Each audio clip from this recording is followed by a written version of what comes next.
Salut, bienvenue dans Jeu de Puissance. On va revenir, comme on a pris l'habitude, en ce début de semaine, sur la semaine dernière, les 3 meilleurs joueurs, et sur la route au playoff. On va regarder le classement après avoir vu les 3 meilleurs joueurs. Et on commence tout de suite par le 3e meilleur joueur de la semaine dernière. Et on pense à l'attaquant des Kings de Los Angeles, Tyler Toffoli, qui, avec 2 matchs, a marqué 4 buts, dont un hat-trick dans le match à l'extérieur contre l'Avalanche du Colorado. Premier hat-trick de l'histoire en NHL à l'extérieur. Toffoli, qui a donc fait une très bonne semaine. Le joueur des Kings de Los Angeles. Ah, attendez une seconde, attendez. Ah, dans mon oreillette, on me dit que non, il ne joue plus aux Kings de Los Angeles. Il a été échangé cette nuit et il va jouer donc dorénavant du côté des Canucks de Vancouver. Les Canucks de Vancouver qui ont 2 blessés importants avec Ferland et Bowser et qui ont préféré récupérer un joueur d'expérience pour continuer cette route vers les playoffs et sûrement aller en playoffs vu que les Canucks de Vancouver, malgré une petite baisse de régime, tournent vraiment très bien. La deuxième étoile de ce classement des meilleurs joueurs de la semaine dernière, c'est le gardien Andrei Vasilevskiy. 8 matchs de suite sans défaite, il tourne vraiment avec des stats incroyables. Sur ses 21 derniers matchs, il a marqué au moins 1 point. Il a une fiche de 19 victoires et seulement 2 défaites. Et en plus, c'était après le temps réglementaire. Vasilevskiy a retrouvé une défense très bonne et son niveau juste incroyable. Attention, le Lightning de Tampa Bay est en train de faire quelque chose d'exceptionnel.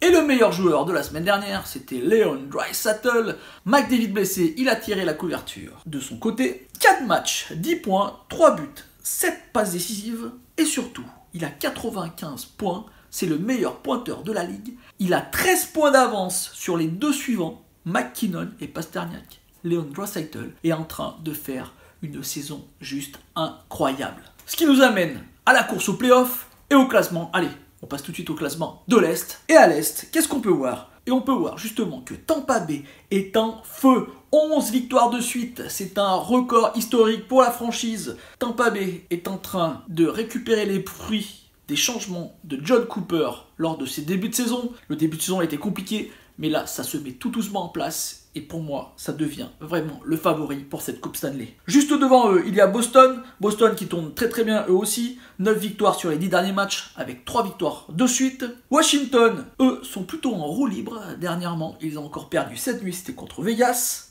2 défaites de suite. Pittsburgh qui peut les rattraper. Ils ont 2 matchs en main et seulement 1 point de différence. Pittsburgh qui tourne très bien. Les Islanders, c'est beaucoup plus difficile, mais ils sont toujours dans les 3 premiers de la division métropolitaine. Ils ont récupéré Andy Green des New Jersey Devils, un défenseur expérimenté. Toronto, là aussi, c'est un peu chaotique. En plus, ils ont quelques blessés, surtout du côté de la défense. On pense à Morgan Rielly, qui était une pièce déterminante pour cette équipe et qui leur manque vraiment. Ils sont toujours qualifiés avec cette 3e place, mais est-ce que ça va durer? Ils ont la chance de voir la Floride avoir vraiment beaucoup de mal pour maintenir un rythme qui les amènerait en play-off. C'est vraiment leur chance. La Floride d'ailleurs, qui, grâce à cette victoire cette nuit contre les Sharks de San Jose 5-3, se relance un tout petit peu pour la course, mais les premières places qualificatives sont encore assez loin. Dans ces places à l'Est où on se bat pour cette dernière place qualificative, on a 3 équipes de la division métropolitaine,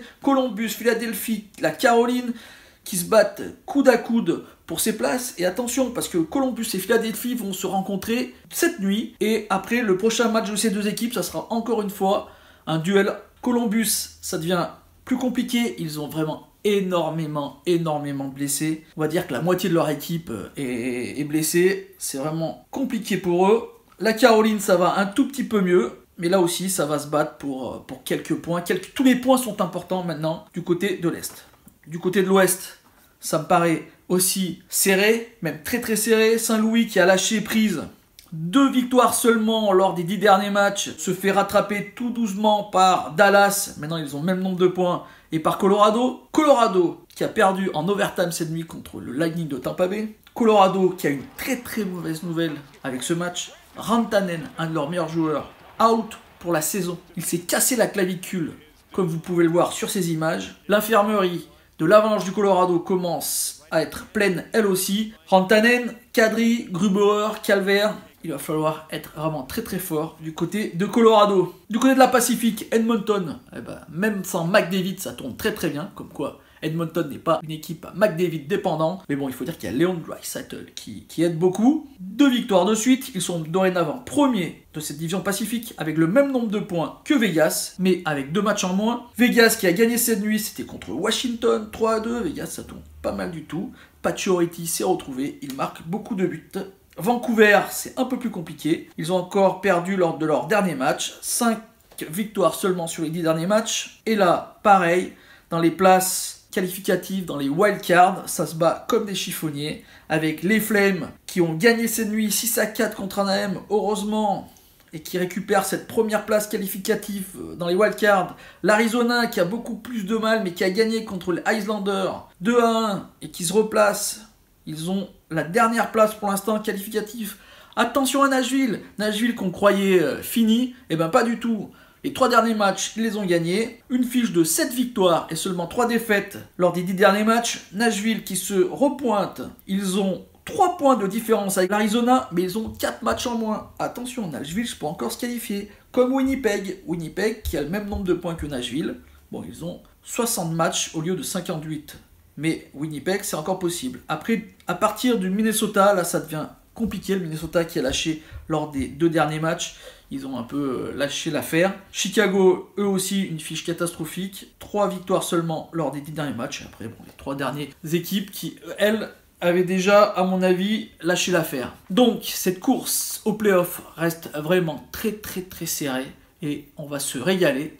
Moi, je vous dis à bientôt pour de nouvelles news. J'espère que cette vidéo vous a plu. Si c'est le cas, n'hésitez pas à faire un petit like, un petit commentaire ou à la partager. On va se quitter sur cette mise en échec d'Ovechkin qui n'arrive pas à marquer ses 2 derniers buts qui pourraient l'amener aux 700 buts.